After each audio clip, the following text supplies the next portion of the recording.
ከተማው ላይ ትዳር የፈረሰውን በጫት ነው። ስለዚህ እናት ከ2 ሜትር በላይ ውሃ ለመቅዳት መሄድ አልነበረባትም።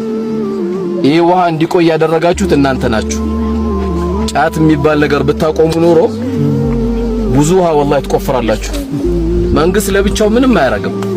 እኛ ካልተባበርን፣ እኛ ከጎን ነው ካል ቢያንስ እንደው በሳምንት 5 ቀን የምትቆሙ ከሆነ እኔ ቃሙ ለማለት አይደለም፣ እየቀነሳችሁ ለማቆም ሞክሩ።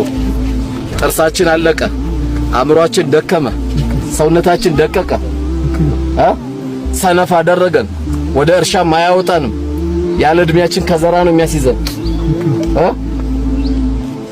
ሁላችሁም ሐጃችን እንዲወጣ ትፈልጋላችሁ አይደል? ኢንሻአላህ ሐጃችን እንዲወጣ ረካዓቴን ስገዱ ኢንሻአላህ። አላህ በሰላት እንጂ በጫት አይቀራረብም። የሚያመረቅነን እኛ ሰላት ነው፣ የሚያመረቅነን ኡዱ ነው፣ የሚያመረቅነን ኢማን ነው።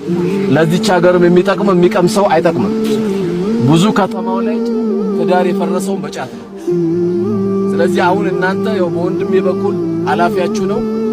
ሌላ ታሪክ እየሰሩ ነው። ለሌሎችም ፈልጉ ዋሲ ላይ ነው የምፈልገው። ስለዚህ ኢንሻአላህ አላህ ያሳልን። የጫት ማህባ አላህ ይከልል። እንኳን ሐጃ ሊያወጣ ጥርሳችን አውጥቶ ጨርሶብናል። አላህ በቃችሁ ይበለን። ጥርሳችን እንደነቀለው አላህ ይከልል። ከልባችን አላህ ያሳልን። አላህ ይከልል። ወተት ጠጡ። የጫቱ ዋጋ አንድ ላም ብትገዙ ጠዋት ወተት ማታ ወተት ነቃትሉና ፊታችሁ ራሱ የስጋ ቤት አምፖል ነበር። አሁን ችግር ዳረገን እኮ ላይ ምን እስከሚሆን ድረስ ነው። አላህ ያሳልን። አላህ ያሳልን። አላህ ያሳልን። አላህ ያሳልን። አፋችን የሚያምር ምላሳችን የሚያምር ቀልባችን የሚያምር ሚስት ጋር ስትቀርብ የምታምር አላህ ያድርጋችሁ።